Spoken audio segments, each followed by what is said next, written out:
Bismillahirrahmanirrahim. Assalamualaikum warahmatullahi wabarakatuh. Waalaikumsalam warahmatullahi wabarakatuh. Kembali dalam program Conversation to Scholars IC dari Zoom. Apa kabar nih pemirsa? Udah lama ya tidak Iya. melihat tapping kita yang baru gitu ya, YouTube kita yang baru. Jadi ini apa kabar nih Bang Nursi? Alhamdulillah, insyaallah baik-baik. Insyaallah, alhamdulillah saya juga baik-baik.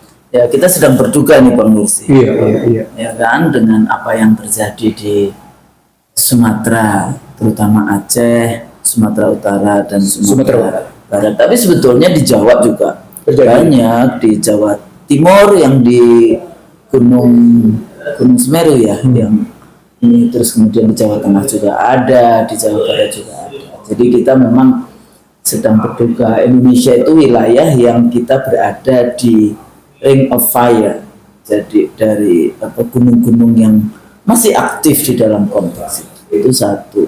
Indonesia berada di wilayah tropis gitu ya, yang curah hujan yang tinggi. Kita sebetulnya dulu punya cukup banyak yang namanya hutan hujan tropis, tapi kan udah dihabisi luar biasa. Nah ini salah satunya, kalau kita tidak mengikuti hukum alam, maka alam itulah yang akan menghabisi kita juga kayak gitu. Hukum alamnya apa ya? Mengubah yang biodiversity hutan menjadi monokultur hutan yang sawit saja. Nah itu akan merusak yang namanya tanah dan sebagainya. Tapi itu nanti kita akan diskusi di berikutnya ya, di video berikutnya. Cuma kita berduka, mudah-mudahan yang meninggal karena musibah ini Allah terima dengan dimaafkan dosa-dosa. Amin. Dalam keadaan itu, dan anak-anak juga ada anak yang ditinggalkan gitu ya, nanti ya Allah musta'an, Allah yang maha penolong, Allah yang maha menjaga kita semua. Dan seperti itu. Nah tinggal PR-nya bagi rezim yang berkuasa, lah itu nanti urusan. Bang, kalau kita lihat di dalam konteks global politik hari ini, ya beberapa waktu lalu dengan kasus Gaza, ya kemudian Ukraine, masih ingat nggak video-video kita di awal perang Ukraina lawan Rusia ya, waktu itu kita bahas tentang ini bukan Ukraina per se, tapi di belakang Ukraina adalah NATO. Ya, ternyata betul gitu, setelah dua tahun atau berapa tahun itu ternyata memang demikian. Nah pada saat Gaza ya 7 Oktober gitu ya, apa yang terjadi setelah itu, bagaimana yang namanya media-media di barat kayak gitu ya, itu dengan mudah mengabarkan yang ada 40 bayi yang dipenggal, ada itu, bahkan itu termasuk di dalam press conference-nya Presiden Amerika. Tapi yang luar biasa ya, pada saat semua media konvensionalnya yang itu sebetulnya bisa masuk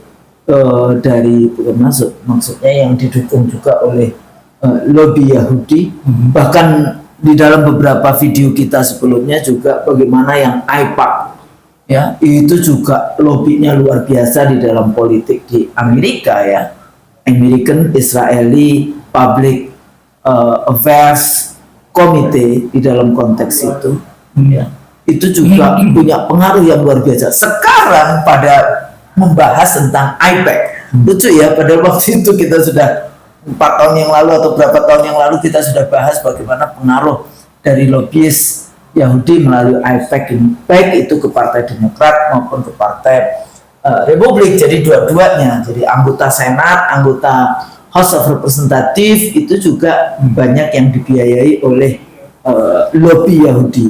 Nah waktu itu Bang Nursi juga mengatakan bahwa IPAC ini juga sudah masuk ke Indonesia ya, melalui bisnis, melalui ini dan sebagainya. Nah, namun kalau kita lihat di dalam konteks apa yang terjadi sekarang, gelombang luar biasa dari civil society, dari mahasiswa, dosen, kampus-kampus yang mengkritisi pemerintah Amerika dengan mengatakan ya, salah satunya untuk tidak memberikan bantuan kepada ya, baik senjata maupun bantuan uang dari taxpayers di sana itu, di Amerika, di Australia, di negara barat, karena mereka itu membayar pajak. Jadi mereka itu pada saat menuntut selalu ngomong, jangan dipakai pajak-pajak yang saya bayarkan itu untuk kepentingan negara asing, di dalam konteks itu Israel.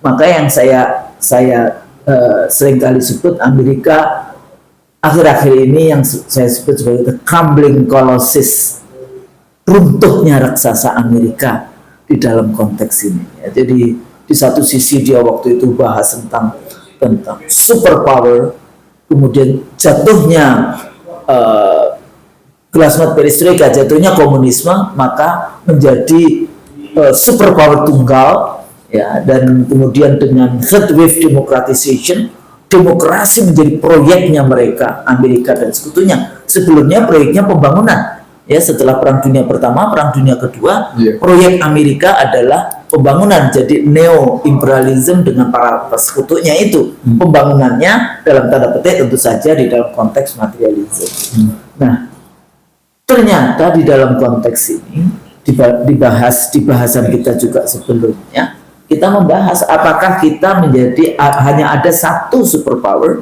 atau muncul superpower baru, ya, atau sebetulnya dulu pada saat perang dingin, ya, perang dingin, former USSR, ya, Rusia dengan atau Timur dengan Barat, Timur yang waktu itu bahas tentang komunisme gitu ya, komunisme dan Barat, liberalisme, materialisme yang seperti itu. Nah, ternyata setelah jatuhnya komunisme, Amerika merasa menjadi kekuatan tunggal. Nah, bukan tidak disangka, mereka mungkin kurang menghitung dengan baik bagaimana kekuatan yang muncul berikutnya, yaitu kekuatan Cina di dalam konteks ini. Di satu sisi dari segi sumber daya manusianya, jumlah penduduknya luar biasa. Berapa sekarang? 1,5 miliar ini ya, 1,4 miliar. Ya.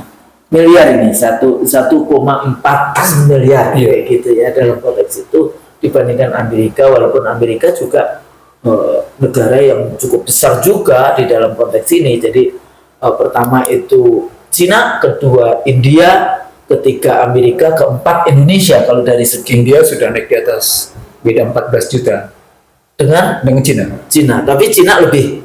Enggak, jadi India dulu sekarang. India dulu. Oh, India, Cina, Amerika, Indonesia, Brazil.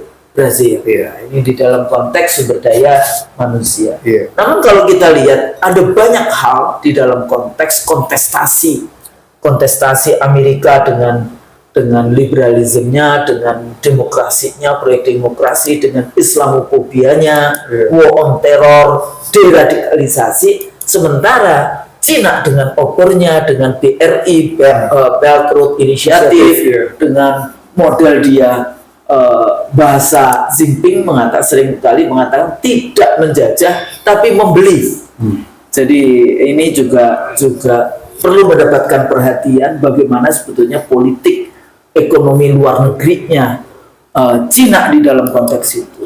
Nah, di satu sisi lagi banyak negara-negara Barat ya di dalam konteks ini, kalau kita bahas tentang industrialisasi dan post industrialisasi, ya, dengan kemudian konsentrasi pada research and development, dan kemudian bicara tentang ini Bang, kalau di dalam konteks perkembangan teknologinya mereka kayak gitu ya, mereka memindahkan ya yang namanya pabrik-pabriknya itu justru ke mainland China, ya, karena sumber daya buruh murah, ya, jadi capital intensifnya murah.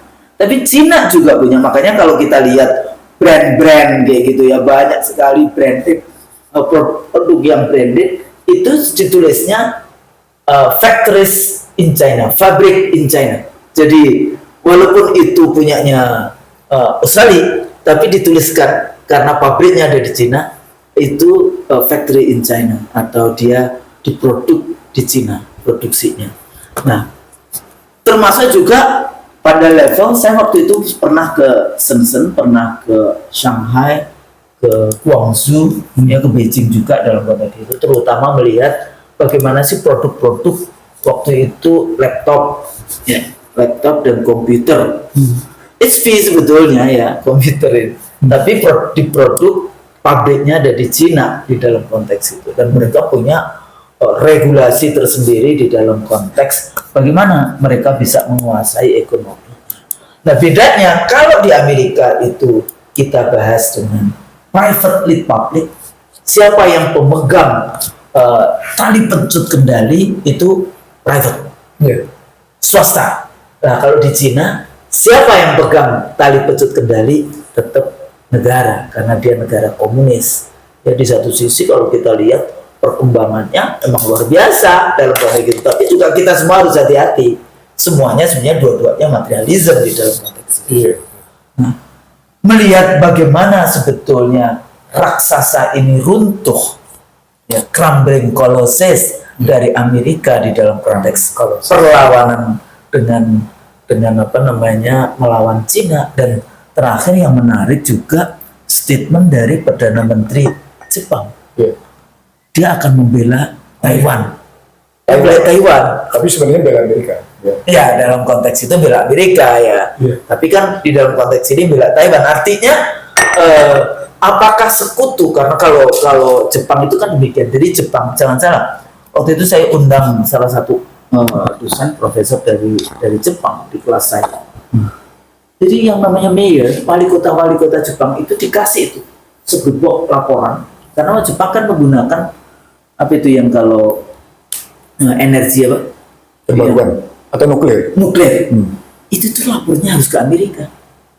Jadi mereka dikasih dana, tapi mereka harus melaporkan itu bagaimana yang namanya power plant nuklirnya Jepang. Ya karena ini masih dianggap dulu Jepang sebagai negara yang tertundukkan lah.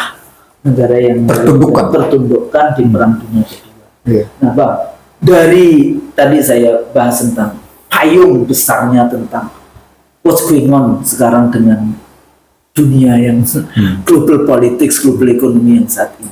Sebetulnya sudah sejauh mana sih sebetulnya kalau kita mau membahas tentang perkembangan kontestasi Amerika Cina, termasuk juga waktu itu Huawei, direktur Huawei yang ditangkap nggak sih akhirnya? Sabrina Meng. Sabrina Meng. Ditangkap di Kanada, tapi kemudian dikembalikan di bawah Trump yang sekarang. Terus bagaimana ini kita melihat atau menganalisis kondisi kekinian yang semuanya ini tentu akan berpengaruh kepada kehidupan politik ekonominya kita ya, sebagai negara yang saya selalu mengatakan berada dalam sandwich. Dipencet Cina dan dipencet Amerika dan sebetulnya dalam konteks itu. Nah kita diskusikan itu Pak. Oke. Baik, kita mulai dengan kajian kita yang lama sekali tentang dedolarisasi. Ingat ya? Ya. Bagaimana dedolarisasi terjadi. Presentasi kita di mana-mana menunjukkan orang mungkin tidak nyaman menggunakan dolar, sehingga mereka bergeser menjadi mereka sebut sebagai local current transaction, menyahuti Black Monday 24 Agustus 2015. Jadi dari Black Monday 24 Agustus 2015 itu orang sadar bahwa SWIFT payment system Amerika perlu ditinggalkan, lalu dolar juga tidak perlu digunakan. Berapa persen yang masih tinggal? 60 berapa? Kalau sekarang tinggal 58,8. Jadi kalau dilihat, tapi dari cadangan devisa mereka masih tetap menggunakan dolar. Tapi untuk SWIFT sudah jauh ditinggalkan. Dari dedolarisasi ini orang makin melihat bahwa sebenarnya kita pernah menyebut dollars as weaponized, persenjataan dengan dolar. Orang makin sadar itu. Orang sadar ternyata SWIFT code tidak bebas nilai. SWIFT code itu payment system yang dibangun oleh Amerika, tidak bebas nilai.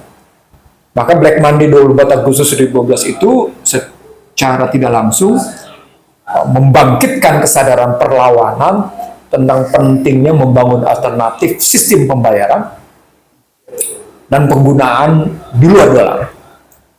Cina membuat sistem pembayaran sendiri, Rusia juga membuat sistem pembayaran sendiri, lalu beberapa negara yang tergabung dalam BRICS sudah tidak lagi menggunakan dolar. Bahkan direncanakan pada 2026 nanti, tahun depan, akan mereka gunakan mata uang BRICS gitu.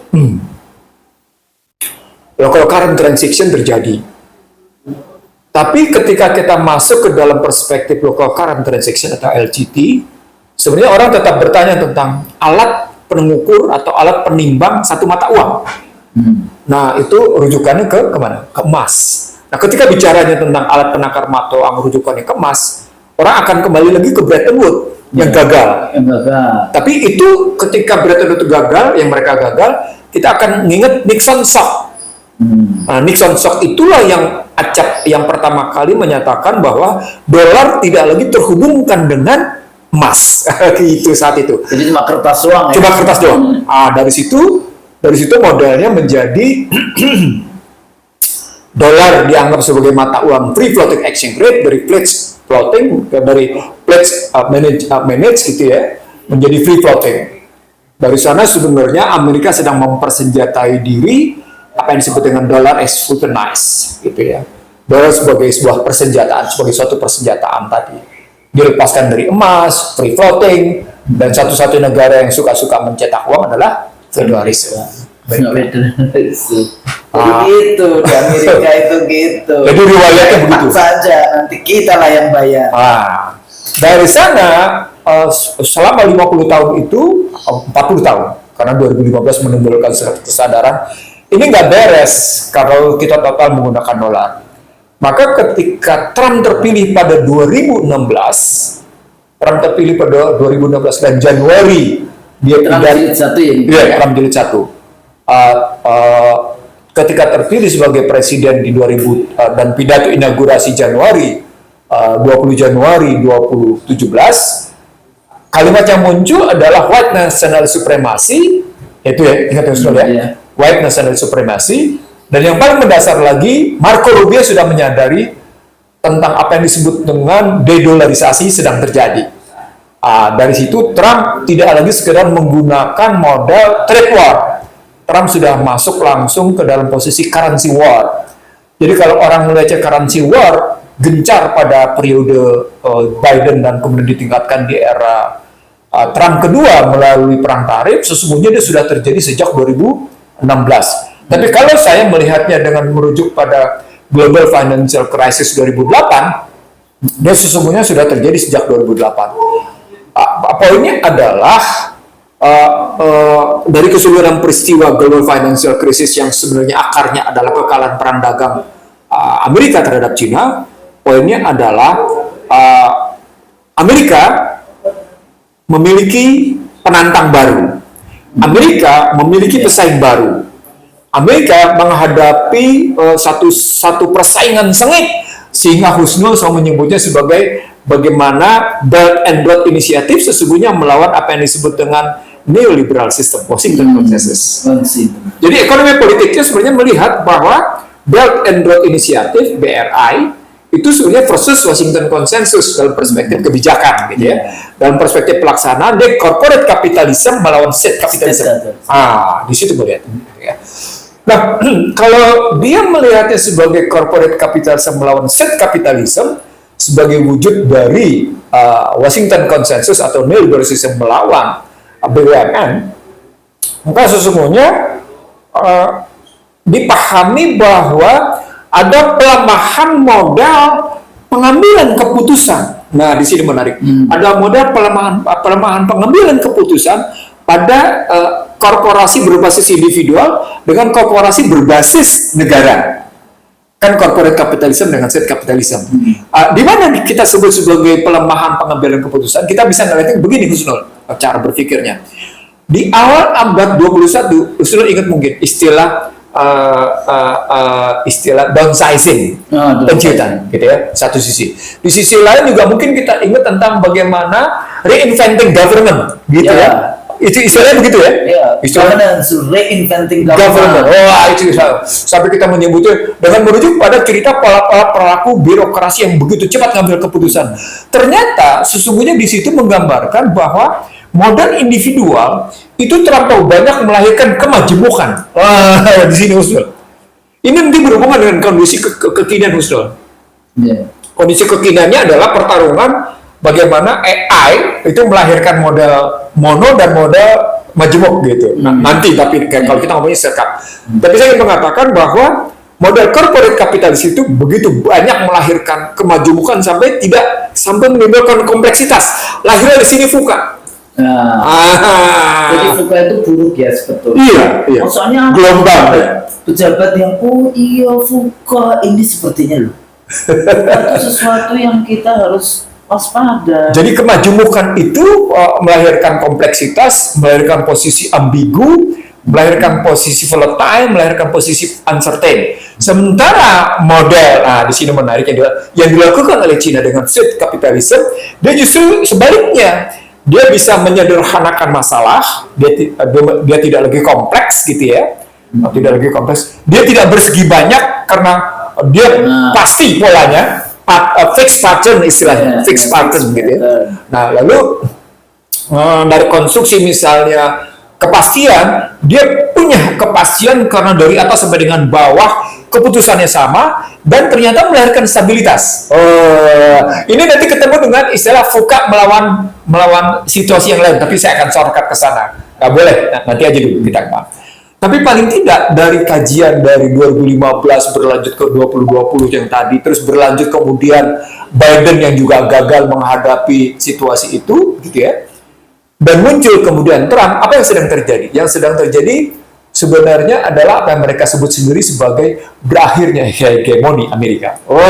Jadi dedolarisasi yang tidak mampu mereka hadapi karena persaingan sengit dari perang dagang, dari perang nilai tukar, dari perang ICT, dari perang ekonomi, dari perang hibrida, telah bergeser menjadi satu kondisi di mana satu gambaran jelas berakhirnya hegemoni Amerika.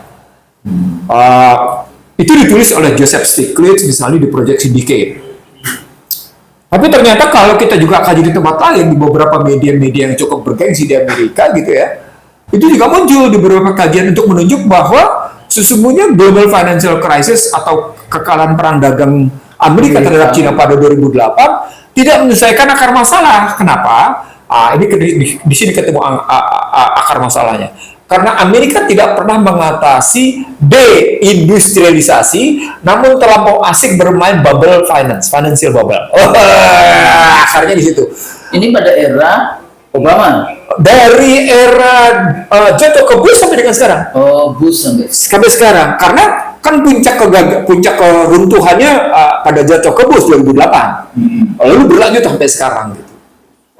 Dari 2008 hingga sekarang. Itu tadi ditemukan yang saya sebut tadi, bahwa ternyata Amerika tetap menghadapi peristiwa deindustrialisasi dan tetap asik bermain di financial bubble dan sampai dengan sekarang, sehingga Stiglitz berkesimpulan bahwa ketimpangan rasialnya kanker stadium 4, ketimpangan ekonominya kanker stadium 4 juga.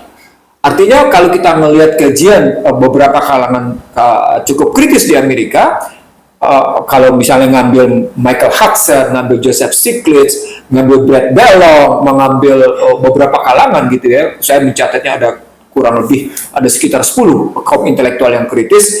Mereka sesungguhnya sudah melihat bahwa Amerika telah menempuh jalan yang salah, sehingga the end of hegemoninya Amerika itu mereka sebut sebagai salahnya Amerika sendiri.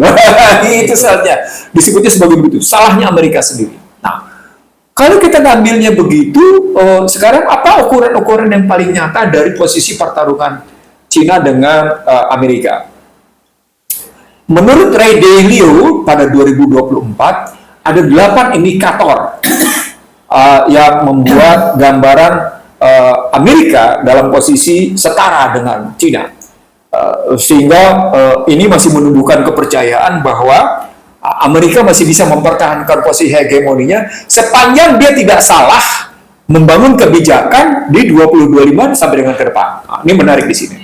menurut Ray Dalio pada 2024 ada 8 indikator yang menunjuk tren Cina menguat dan Cina mengimbangi posisi Amerika. Pertama pada tingkat pendidikan. Tingkat pendidikan skornya Amerika 2.0, sementara skornya Cina 1,6. Sementara pada inovasi dan teknologi ada 2 indikator penting di situ. Ada 2 alat. Di satu sisi dari 40 sekian indikator, Cina dianggap unggul, tapi dari sisi lain Cina juga dianggap seimbang dengan Amerika. Mana yang kita pakai, kita bisa pakai kedua-duanya, tapi paling tidak antara Cina dengan Amerika dianggap seimbang. Yeah. Nah, itu terbukti dengan Chip Act-nya Amerika yang gagal menghadapi Huawei. Yang kedua yang menarik di sini, dari segi competitiveness, dari segi daya saing, ternyata yang namanya Amerika itu ambruk. Daya saingnya ambruk. Tapi Cina melejitnya luar biasa. Skor Cina itu 1.0, sementara Amerika itu negatif 0,4. Wow, ini dahsyat di sini nih. Nah, dari segi militer, Cina tetap kalah karena Amerika tetap 2,1, Cina 0,9. Dari segi perdagangan, Amerika kalah karena cuma 1,3, sementara Cina 1,7. Dari segi output ekonomi imbang antara 1,7 1,6. Dari segi financial center di sini Cina kalahnya luar biasa, tapi masih tetap positif. Amerika 2,7, sementara Cina cuma 0,2. Nah, dari segi menarik di sini, dari segi cadangan keuangan Cina dianggap negatif, sementara Amerika dianggap positif. Balik tadi, kenapa modalnya kayak begini? Kalau Amerika dianggap punya 1,9, sementara Cina dianggap minus 0,6, itu tadi karena Amerika tetap bebas mencetak uang, dan dia, catatan pentingnya di sini, dia tetap masih menguasai cadangan emas atau memiliki cadangan emas sebesar 8.313 ton. Atas dasar itu, posisi overall, posisi secara menyeluruh antara Cina dengan Amerika posisinya menjadi stabil, setara gitu. Tetapi ketika masuk ke dalam perdebatan di 2025, ternyata Jensen Huang di sini menyatakan bahwa jika kita ingin membangun data center, kata Jensen Huang, ini CEO Nvidia, kita butuh 3 tahun katanya. Sementara Cina untuk membangun data center seperti itu cukup hanya dalam waktu sepekan. Dahsyatnya. Ini Jensen Huang nih, CEO-nya Nvidia. Jadi kalau Amerika ngebangun data center itu butuh waktu 3 tahun, Cina kata Jensen Huang seminggu. Butuh waktu seminggu. Nah, ini pernyataan mengejutkan karena pada saat yang sama sedang terjadi pergeseran bagaimana digitalisasi ke AI, bagaimana seluruh bisnis mengarah ke AI, bagaimana pergumulan keuangan, pergumulan industri gitu ya mengarah ke AI, dan akhirnya AI sampai punya nilai 100 miliar US dollar. Wah, dengan segala macam bubble-nya gitu ya. Saat yang sama, Cina yang mendapat hambatan macam-macam dalam pengembangan AI-nya, itu bisa menyatakan seluruh pemerintahan AI-nya tidak boleh menggunakan chip dari Nvidia.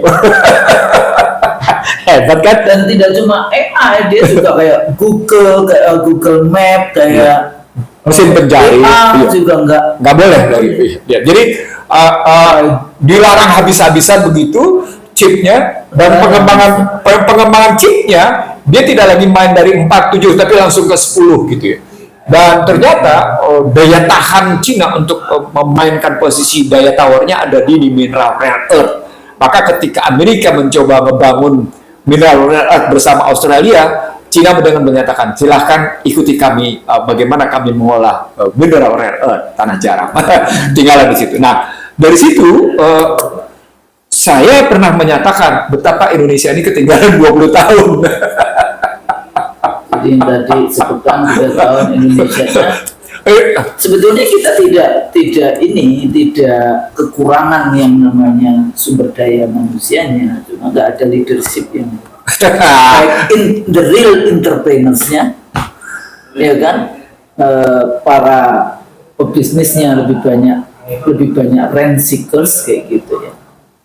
Atau pada level government-nya sendiri juga tidak memanfaatkan yang namanya sumber daya yang cerdas, yang ini untuk digunakan untuk kemajuan bangsa. Nah, problem besarnya tadi dunia pendidikan kita tidak mendukung lahirnya kreativitas. Dunia pendidikan kita dari SD, bahkan dari PAUD, pendidikan anak usia dini sampai dengan S3 itu acap kali tidak memberi ruang kreativitas. Dosen-dosen yang mencoba memberi ruang kreativitas pasti dimusuhi. Ketawa dia. Dimusuhi, dipinggirkan. Iya, ya, artinya kultur intelektual kita adalah bukan kultur intelektual yang membangun kreativitas. Jadi manusia macam Husnul Maria, manusia macam seperti Ihsan Dwi, maaf ya, bukan egois nih, bukan kemudian apa ya istilahnya ya? Nggak, bukan dia lah. Ya bukan dia. Itu tidak masuk dalam mainstream dunia pendidikan tinggi gitu loh. Kenapa? Karena memberi keleluasaan kepada mahasiswanya untuk membangun kreativitas di satu sisi, di sisi lain untuk menemukan jati dirinya dalam rangka self-sufficient gitu ya, atas intelektualitasnya gitu loh. Sehingga dan kita bangga gitu kalau kita ngeliat hebat deh. Kalau kita ngeliat murid kita berpikir hebat, kita bangga. Kita seneng gitu loh. Bukan kemudian malah murid ngejelek-jelekin kita nggak keruh-keruh, nggak bisa. Loh, ini lo bisa berkembang karena kita terus mau ngejelek-jelekin kan aneh gitu misalnya. Contohnya begitu gitu ya. Tapi saya ingin mengatakan sama Anda, dunia pendidikan kita sendiri penuh dengan intrik politik yang intrik politik biasa. Tapi intrik politik yang tidak sehat itu kan Power in University itu ada bukunya itu, Bang. Oh iya. Bagaimana power di universitas itu saya tahu. Kenapa Ray Dalio itu menempatkan posisi di education itu dari level pertama? Karena dari situ sesungguhnya kita melahirkan peradaban. Iya, betul. Dari situ jadi ketika saya muncul kemarin di sebuah universitas gitu ya, mendengar seorang profesor gitu bicara tentang inovasi. Ini kebayang deh lulusan luar negeri mikirnya begitu. Itu level yang berapa? Level kelima mikirnya. Sementara kita masih Allah gimana? Kita bicara peradaban, kita bicara values, kita bicara ya di dalam konteks itu. Bukan kita tidak menghargai format inovasi, tapi pahami bahwa value, kebijakan, strategi, fungsi, inovasi atau instrumentasi itu level kelima. Anda tidak selesai di 4 level di atas, gimana coba mikirnya? Value, gitu ya, nilai, kebijakan, strategi, fungsi, instrumentasi gitu. Waktu itu ada teknologi apa itu kayak yang kita apa itu yang namanya membuat binatang terus ada binatang cloning. Iya, cloning. Dan waktu itu yang mau di-cloning kan termasuk juga manusia akan di-cloning dan sebagainya. Nah, itu kan persoalannya value-nya apa? Iya. Jadi bisa inovasi tapi dihabisi dengan value-nya apa? Itu waktu itu bicaranya revolusi biologi namanya. Revolusi di revolusi biologi. Ya, itu kejadian di 2000. Itu kejadian di 2018 sampai bertarung ke 2019. Revolusi cloning itu, revolusi biologi di cloning itu, cloning monyet itu 2018. Kemudian mereka berhasil merevolusi biologi di bidang DNA 2019, diajar habis dengan COVID. Nah, itu perang di situ. Itu yang biological weapon. Nah, ketemulah Ukraina. Sampai kita bilang di Ukraina itu ada 11 laboratorium. Nah, iya, senjata biologis yang dibiayai massal biasanya. Yang dibiayai langsung oleh Departemen Pertahanan Amerika yang sekarang bernama Departemen Perang. Coba lihat prahara bangsa gitu. Ini departemennya namanya Nah, balik lagi. Ray menempatkan begitu. Seberapa banyak sekarang orang-orang di Indonesia menyadari, petingginya, elitnya, menyadari bahwa, terutama elitnya, tindakan mereka adalah pendidikan, ucapan mereka adalah pendidikan, kebijakan mereka adalah pendidikan. Coba kebayang nggak Husnul? Ing ngarso sumtulodo, ing matio mangun karso tuturi. Jadi ketika saya masuk ke dalam kancah perdebatan di saya kebetulan member di Substack gitu ya. Saya member di beberapa media sosial Amerika gitu ya. Saya ngeliat ini perdebatannya menarik betul gitu ya. Bahkan saya masuk ke dalam kelompok pembahasan buku-buku yang baru terbit oleh MIT misalnya. Wih, kajian-kajian berpikir. Lalu saya berpikir, bangsa gua ketinggalan banget ini. Gitu. Maaf ya, maaf. Di sini cuma mikir survei pemilu, padahal gimana caranya liberal Machiavellian election, penggiringan opini, itu aja buzzer. Iya. Ya kan? Yang mau cerdas-cerdas kayak gitu dihabisi oleh buzzer. Iya, dihabisi lah pasti.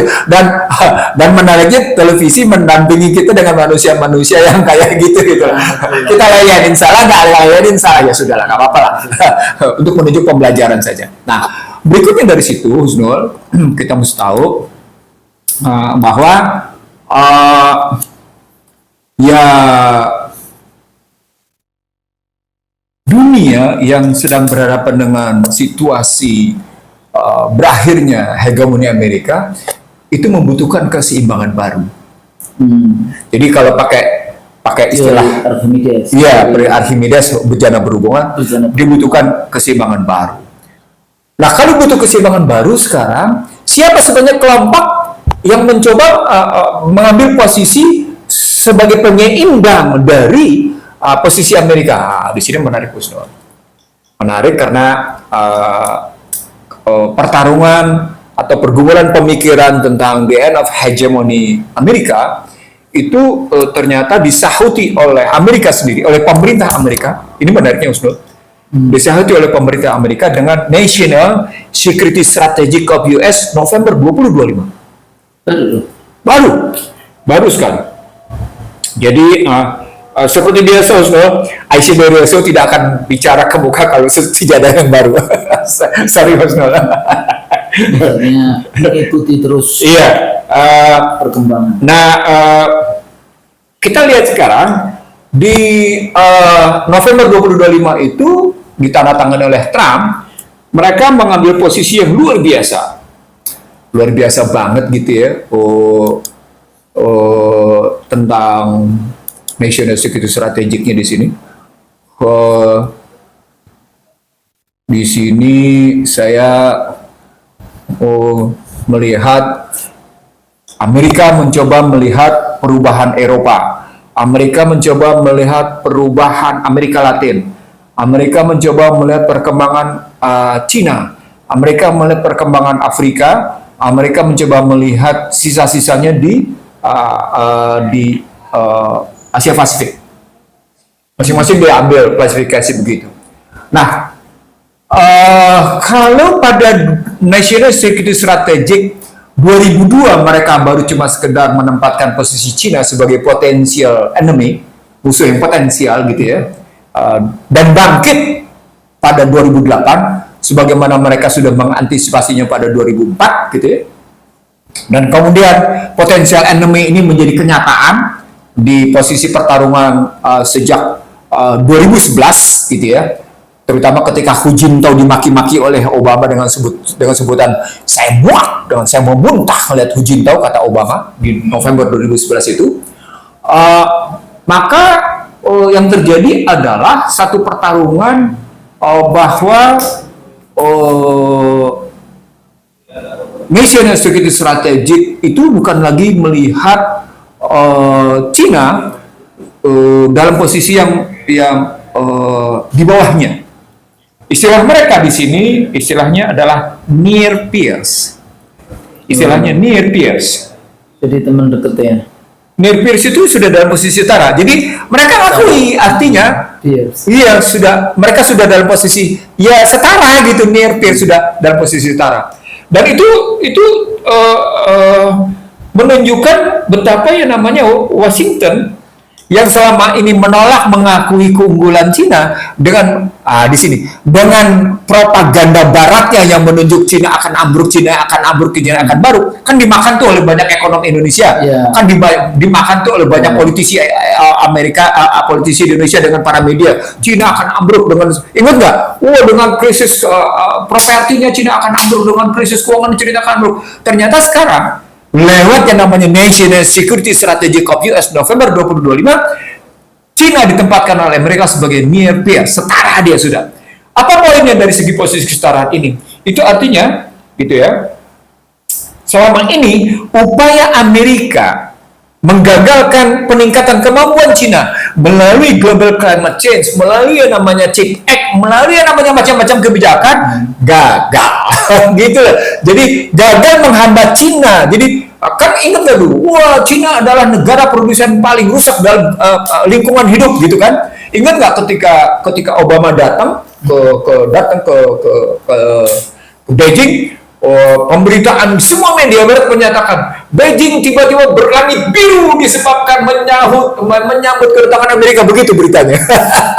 Untuk menunjuk betapa kotornya kota Beijing, untuk menyebut betapa kotornya kota Shanghai, segala macam polusi.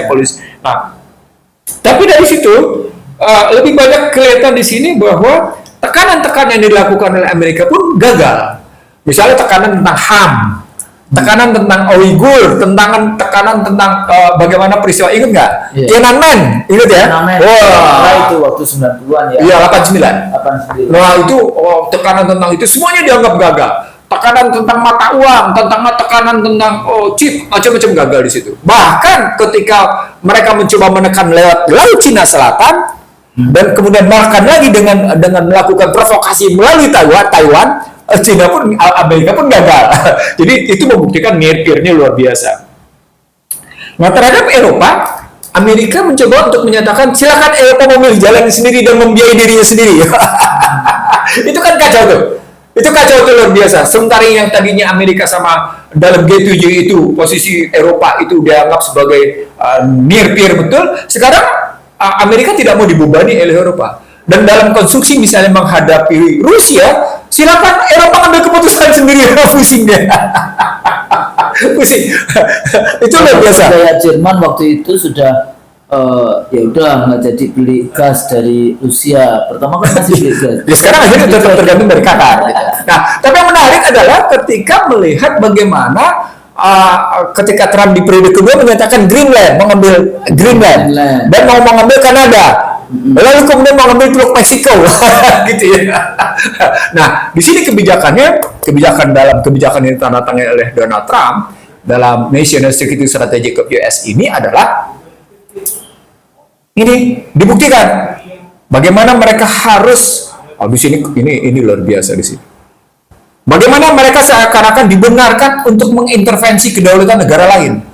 Terjadilah itu terhadap Venezuela, terjadilah itu terhadap Meksiko. Terjadilah itu Meksiko nggak terhadap ini, terjadilah itu terhadap yang namanya Kolombo, gitu ya. Terjadilah itu terhadap Honduras. Wah, luar biasa itu perubahan-perubahan itu. Nah, sementara yang namanya Afrika dan tetap adalah kawasan pusat eksploitasi.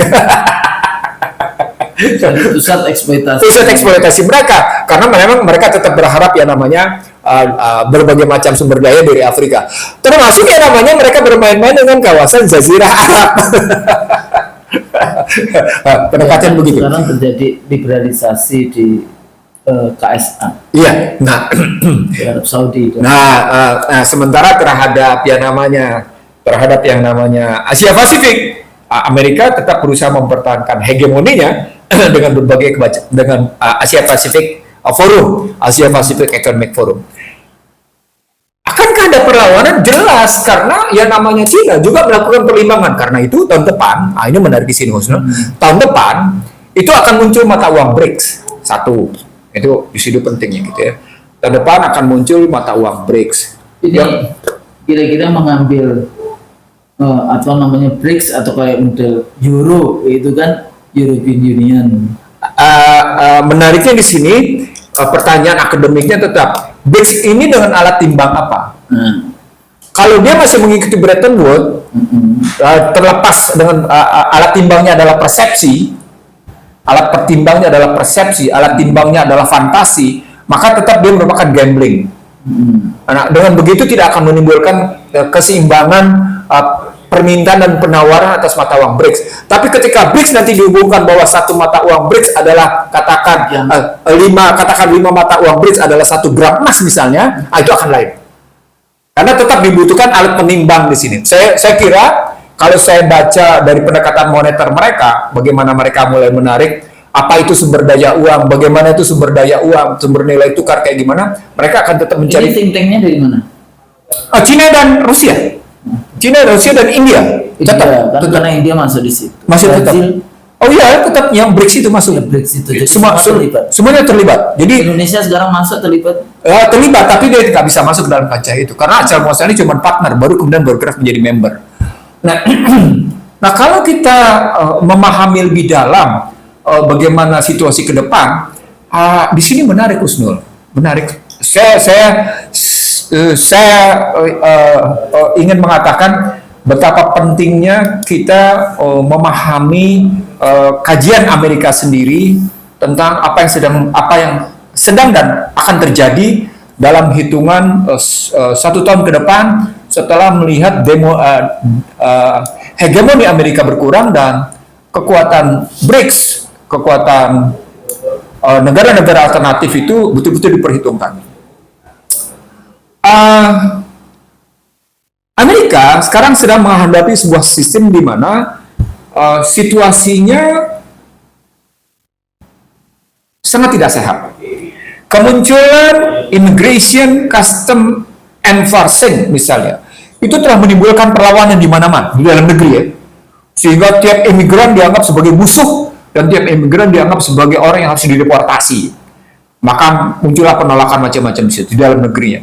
Yang kedua, Trump dianggap betul-betul mengambil jarak habis-habisan dengan yang namanya Demokrat dan selalu terjadi perilaku yang tidak sehat antara hubungan Republik dengan Demokrat. Statusnya betul-betul menjadi status partisan. Ini yang disebut oleh Obama ketika Trump berkuasa di era pertama sebagai memecah belah, bukan mempersatukan. Ya, dalam bahasa yang lain, model demokrasi liberal Amerika sendiri di dalam negerinya sendiri tak berhasil memecah belah. Itu menariknya. Kan akhirnya kan demokrasinya gagal juga. Gagal di situ. Nah, di situ kelihatan apa yang dijanjikan oleh Trump misalnya tentang Greenland, tentang Kanada, tentang macam-macam, itu sebenarnya janji-janji buruk yang tidak bisa dipenuhi dan kebohongan yang terus-menerus dan kebutaan para pendukungnya yang melahirkan problematik besar, terutama ketika kegagalan kebijakan itu terungkap. Itu kata Anat Armaty.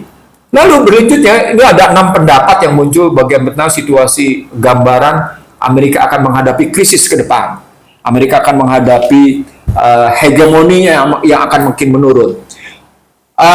Itu terjadi ketika AI terus berkembang, tapi tidak diikuti dengan perilaku yang memberikan antisipasi atas situasi peranan AI itu sendiri. Nah, contohnya adalah ketergantungan pada infrastruktur itu melahirkan kerentanan dan sistem keuangan globalnya itu justru berada dalam satu kondisi yang setiap saat mudah meledak sehingga akan memunculkan yang namanya kebakaran besar. Itu kata Hillary J. Allen.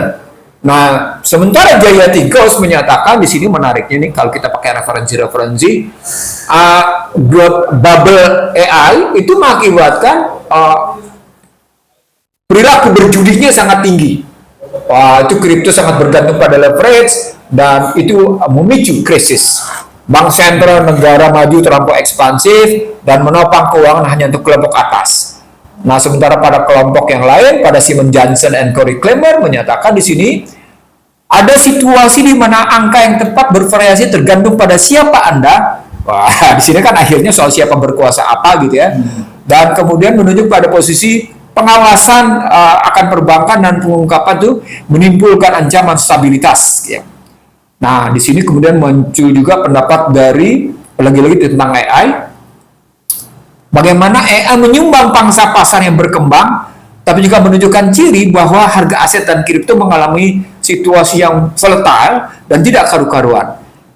Bagaimana Nvidia berlaku 100 miliar untuk mendukung investasi, didukung oleh kekuatan bagaimana investasi ini mendorong valuasi yang lebih tinggi, dan kemudian akhirnya orang masuk ke dalam posisi liabilitas yang saling terkait, yang kemudian terpusat pada resiko mereka sendiri yang tidak mungkin teratasi. Nah, terakhir di sini bisa dilihat dari beberapa kajian, misalnya tentang distribusi kekayaan di AS yang makin timpang sehingga melahirkan apa yang disebut dengan ketidakmampuan menjangkau perumahan dan krisis pada warga negara senior, dengan harga asuransi kesehatan yang tidak terjangkau karena Trump tetap berusaha untuk mencabutnya. Itu ada hubungannya dengan terakhir shutdown. Iya, tadi itu sebenarnya berhubungan shutdown itu. Karena Trump bisa mencabut, ini nggak mau mencabut Demokrat gitu. Nah, situasi-situasi itu membuat sesungguhnya Amerika memang masuk ke dalam jurang, masuk ke dalam tapak penurunan hegemoni menurut mereka. Itu dibenarkan oleh Stiglitz dengan kajiannya tadi, bahwa kebijakan Amerika sendiri yang membuat mereka menurunkan posisi hegemoninya. Kemudian dibenarkan oleh berbagai kalangan ilmuwan lain, termasuk tadi angka-angka yang muncul dari Ray Dalio.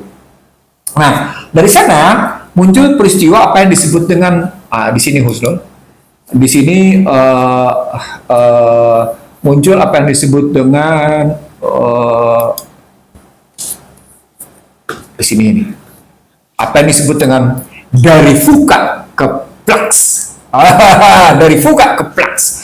Flux itu adalah gambaran bagaimana satu sisi bercerita tentang kecepatan fast, jadi dimulai dengan Foxtrot F, kecepatan continuous exponential change. Jadi satu perubahan eksponensial terus berkesinambungan secara cepat. F pertama fast gitu ya. Yang kedua liquid dia bicara tentang bagaimana kelenturan dengan batasan tanpa batasan dan pengadaptasian sebuah sistem. Lalu yang ketiga adalah karena flux berarti U uncharted. Di sini gambarannya sebagai unknown, novel, and playbook. Maka gambarannya menjadi bagaimana organisasi-organisasi itu tidak dapat lagi melihat masa depan begitu jangka panjang. Di sini nanti akan kelihatan mereka dalam kebingungan melihat, karena ada dalam posisi di satu sisi melahirkan kemajemukan, di sisi lain melahirkan mono. Itu mereka harus memilih mana yang mono, mana yang kemajemukan. Yang terakhir adalah soal eksperimental, flux ini. Nah, ini menggambarkan betapa dibutuhkan satu pola yang sikapnya adaptif, satu pola yang sifatnya bagaimana satu perencanaan dengan probabilitas perpaduan yang pernah kita sebut sebagai memadu antara kekuatan statistik dengan pendekatan perilaku, dia hybrid sedemikian rupa, tapi ditarik dalam value. Mungkin Husnul pernah ingat itu. Ketika kita bicara mundur, tidak mungkin hanya pada pendekatan statistik, tidak mungkin hanya pendekatan perilaku, hybrid, tapi hybrid pun harus ditarik dalam pendekatan value. Apakah value-nya spiritual, apakah value-nya sekuler, apakah value-nya material, apakah value-nya imaterial. Nah, itu perdebatan-perdebatan itu menunjuk pada posisi bagaimana sebenarnya dunia tetap akan terperangkap ke dalam pertarungan apa yang sebenarnya dicari dalam kehidupan. Apakah yang diburu itu sekedar kebahagiaan material atau kebahagiaan hakiki? Ujungnya begitu ujungnya. Jadi hegemoni ini menggambarkan ujungnya ke situ larinya. Kalau pakai bahasa agama, maaf nih, kalau pakai bahasa agama, yang Anda cari sedang nafsul mutmainnah atau nafsul lawamah. Itu lawamah. Iya. Nah, itu dicari begitu. Nah, lalu dari percaturan yang kayak gitu tadi, percaturan Amerika dengan Cina yang kita sebut tadi, kita breakdown ke Indonesia. Kita mendarat di Indonesia. Itu kan tadi kita pakai helikopter point of view tuh. Ya. Pertarungan kita mendarat sekarang di Indonesia. Terus peta Indonesia gimana, Ustaz? Ya, kita tadi di sandwich itu tadi masih percaya dengan hegemoni Washington karena pressure-nya di Indonesia juga banyak. Tapi pada saat yang sama tidak bisa melepaskan diri dari Cina di dalam konteks itu dengan pihak itu.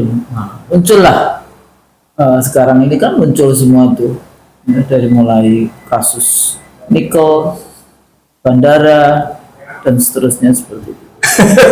Jadi kita disandwich pengen Indonesianya. Nah, di situ letaknya sebetulnya leadership itu sangat penting. Saya ingin mengajak Husnul dan terutama para peserta S3 di ilmu politik nih. Iya. Karena ini betul-betul saya ingin mengatakan begini. Kalau kita mau melihat ini pola pertarungan berpikir begini, ini pertarungan ujungnya adalah pertarungan keputusan kepemimpinan, Husnul. Keputusan kepemimpinan yang memutuskan. Jadi kalimatnya begitu, kepemimpinan yang memutuskan, keputusan kepemimpinan. Nah, kalau pemimpin yang memutuskan tidak punya kompetensi, Ya. kebayangkan under. Gimana? Tidak baca, tidak baca, tidak mencatat, tidak ada contoh. Iya. Ya, siklus Tidak ada evaluasi. tidak ada evaluasi. Sudah rusak sudah. Jadi Crumbling. ya itu tadi crumbling. Jadi yang menarik mereka menyebut begini Runtuh. dalam perdebatan di Amerika. Anda bukan hanya inkompetens katanya. Kebayang nggak ditudingnya? Anda bukan hanya Anda tidak mampu dalam kompetensi, tapi juga Anda tidak punya kapasitas. Oh, benar di sini. Anda tidak punya kapasitas dalam wawasan. Ngeri kan? Ngeri. Jadi pada bidangnya disebut sebagai Anda tidak punya kompetensi, incompetence. Tapi juga disebut sebagai Anda tidak punya kapasitas dalam wawasan. Jadi kalau wawasan apa bedanya hutan tropis kayu yang ada di hutan yang majemuk tadi ya dengan perkebunan sawit? Beda sekali kok. Ini kan soal wawasan. Sama saja ada pemimpin yang mengatakan begitu. Nah itu tadi yang awal kata Husnul tentang biodiversity dengan monokultur itu beda banget. Jadi menyeragamkan. Saya terus terang ya, saya maaf ya, dia tidak tahu bahwa di balik tanah itu dalam posisi biodiversity itu akar-akar mengikat batu-batu besar luar biasa itu. Tunjangnya. Jadi selain dia menyerap air gitu masuk ke dalam, di bawahnya pohon-pohon besar itu mengikat batu-batu itu sehingga dia menjadi paku bumi. Nah, ketika paku bumi itu tidak ada karena dipotong-potong, habis. Nah, itu soal wawasan. Itu soal wawasan. Masuk di situ tadi. Begitu masuk wawasan, masuk vision. Nah, begitu masuk wawasan dia naik ke dalam kompetensi. Apa kompetensinya? Bagaimana keterampilan Anda menganalisis atas wawasan itu. Gitu loh.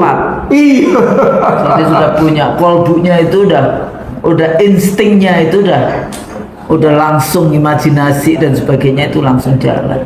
Jadi saya kalau saya ngelihat kalangan cerdas Amerika menuding kayak gitu, saya bilang gila ya, pertarungan mereka sampai bisa begitu. Senaman-naman saja ya. Iya, terus enggak berkembang terus dan sementara kita kalau kita beda-beda sedikit kita dimaki-maki gitu loh. Dikeluarkan buzzernya. Dan bukan sekedar dikeluarkan buzzernya, lalu kita disingkirkan gitu loh. Saya ngalamin kok, Husnul ngalamin, saya ngalamin. Husnul berapa tahun disingkirkan coba? Agak penting amat sih. Berapa tahun juga saya disingkirkan kayak gitu. Tapi lupakan itu. Saya cuma ingin mengatakan kasihan bangsa saya. Begitu ujungnya sebenarnya pembicaraan dari pertarungan besar ini Husnul, pertarungan besar ini akhirnya memang kepemimpinan. Seperti yang selalu kita bilang sejak namanya IC dari semua. Sebetulnya ya semua ruh dari percakapan kita itu adalah seberapa jauh pemimpin di negeri ini itu amanah, memegang amanah, dikasih memimpin negara sebesar ini, dari mulai mau jadi pemimpin sampai pada saat melaksanakan kepemimpinannya dan pasca kepemimpinannya. Kan di situ sebetulnya. Termasuk yang tadi akhirnya kebijakan-kebijakan. Tapi kalau Anda di sini hanya cuma jadi pemimpin boneka, ya, yang kemudian balik lagi kalau kita di dalam konteks ideologi ya yang kita bahas kan liberalisme, neoliberalisme, kolonialisme, neokolonialisme yang sebetulnya ujungnya itu adalah kapitalisme. Walaupun itu juga mungkin yang kalau kita pikirkan ya model kayak Cina dalam konteks ini dengan satu partai, dengan negara, korporasinya negara, tapi tetap aja dia kapitalisme juga di dalam arti kalau dia private, kalau ini negara. Di satu sisi kalau dengan pemikiran ini yang lesson learn-nya ya, pemikiran Amerika misalnya, American first, kan begitu. Cina juga dengan 1,4 miliar penduduknya, negara hanya mampu memberikan tempat pangan itu katanya cuma 25%, maka negara berusaha untuk keluar dengan obor dengan BRI untuk memikirkan warga negaranya, kayak gitu kan, yang sampai kemudian MOU yang ditandatangani oleh rezim 10 tahun terakhir itu termasuk juga tenaga kerja. Ketahuan tenaga kerja mereka yang cuma OB saja dibayarnya sampai 18 juta ya. 17-18 juta. Ya, sementara 18 juta. Sementara OB kita hanya UMR dalam konteks itu. Nah, itu dilakukan oleh negara. Ini lesson learn-nya. Lah kita monggo dikasih semuanya, silakan ambil semua kekayaan, silakan ini. Memikirkan warga negaranya nggak ada. Jadi kalau di sana punya MAGA ya, American first gitu, apa? Make America Great Again. Make American Great Again. Sementara kalau Cina punya obor dan BRI, Indonesia punya apa? Indonesia emas katanya. Oh, Indonesia emas. Tapi tidak ada investasi.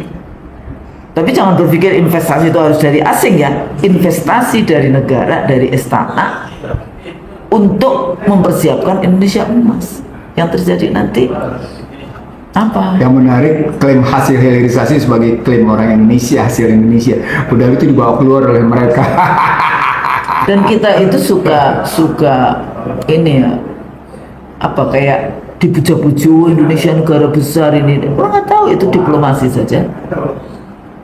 Maksudnya kan Anda mau rely on kepada asing, maka Anda akan jatuh juga ke negara itu. Nah, di sini letaknya Bang.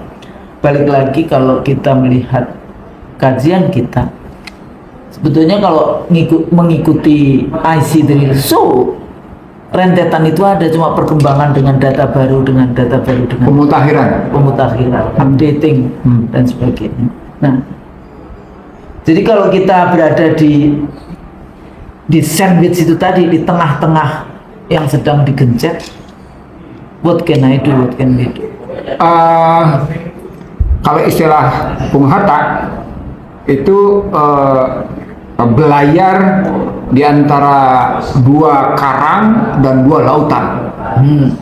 Bagaimana Anda harus menjadi nahoda yang membawa bangsa ini berada dalam dua karang besar, di antara dua karang besar dan di antara dua lautan besar. Di situ tadi bukan hanya sekedar dibutuhkan kompetensi. Jadi pemimpin yang mediocre, nah nggak bisa, nggak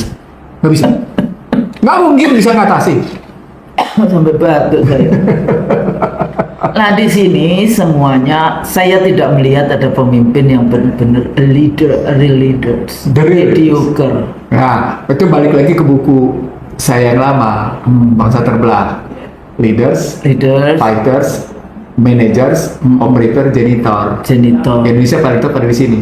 Operator, janitor, manager. Nggak ada fighters. Even manager aja juga udah miskin, udah kurang.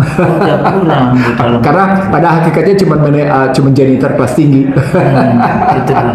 Jadi ini persoalan kita. Jadi ini juga tanggung jawab dari partai politik. Bagaimana Anda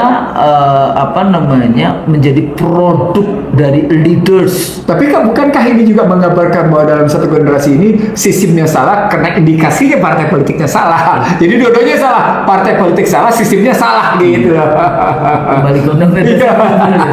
Akhirnya balik lagi di teks kita harus belajar dari anak bangsa sendiri. Betul. Yang luar biasa para pendiri bangsa waktu itu, masya Allah kayak gitu ya. Dari perjalanan melawan penjajahan sampai kemudian merumuskan negara baru, iya. ya kan? Imagine community, Iya. Imagine community sebenarnya negara bangsa baru. Kita ini bangsa-bangsa dulu Iya. direduksi karena kita bercita-cita bikin bangsa besar namanya bangsa Indonesia. Jadi gimana Bang? Oke, itu tadi Terakhir kesimpulan. penutupnya sebenarnya sudah disampaikan oleh Husnul barusan. Jadi menghadapi menurutnya hegemoni Amerika, munculnya kekuatan baru dari Cina, itu memang mengharuskan kepemimpinan yang menjawabnya. Nah, kalau kepemimpinan mediocre, dia tidak mungkin bisa melahirkan Indonesia emas. Mustahil dia melahirkan. Gitu. Dan remedinya selalu pendidikan. Betul. Ya, kalau pendidikannya leaders di dalam dunia pendidikannya juga nggak ada, Sudah selesai. kita Ya? semuanya dianggap. Jadi kadang-kadang itu perdebatan di kampus misalnya merumuskan sesuatu itu semuanya urusannya buruh. Kita akan jadi buruhnya di mana? Mencari pekerjaan di Husnul, saya sebenarnya mau bicara pendidikan kapan-kapan khusus ya. khusus. Bagaimana cerita Harvard, bagaimana cerita MIT, bagaimana cerita Skandinavia, bagaimana cerita Cina, bagaimana cerita Jepang, bagaimana cerita Australia, bagaimana cerita Indonesia. Itu menarik Husnul. Iya. Itu menarik Husnul. Tema tersendiri. Iya. Oke. Oke. Saya pikir itu. Oke. Mudah-mudahan percakapan kita kali ini sudah pada kangen ya dengan Bang Nursi dan IC Drilso. Oke. Percakapan dua scholar, saya Khus Maria dan Iksanuddin Nursi. Meminta maaf kalau ada yang salah Ya. gitu ya. Mudah-mudahan apa yang kita sampaikan ini bermanfaat, menjadi ilmu yang nafi, ilmu yang bermanfaat. Amin. Sampai bertemu di IC Drilso. Tema-tema berikutnya, tema-tema setelah ini ikuti terus. Jangan lupa juga untuk mempersiapkan diri untuk jadi pemimpin-pemimpin, karena ternyata saya bertemu juga dengan anak-anak muda, Bu. Saya mengikuti kajian Pak Nursi dan Bu Husnul di IC Drilso. Jadi Masya Allah, ini juga nggak cuma di sini. Kemarin waktu saya ke Maluku Utara, Oh ya? iya, Wow. yang seperti itu jadi ada. Dan juga ternyata dari Malaysia ini Iya. saya punya ada mahasiswa S3 dari Malaysia. Dari Australia nyampe ke saya. Dari Jepang nyampe ke orang saya. Malaysia, bukan orang Indonesia yang di Iya. Malaysia yang Iya. seperti itu, ternyata juga selalu mengikuti IC Drilso. Jadi mohon maaf kalau kita agak ada gap kayak gitu karena kesibukan saya dan kesibukan Pak Nursi. Sampai di sini selamat ketemu kembali nanti, insya Allah. Doakan kami sehat-sehat ya. Amin. Amin. Assalamualaikum warahmatullahi wabarakatuh. Waalaikumsalam warahmatullahi wabarakatuh.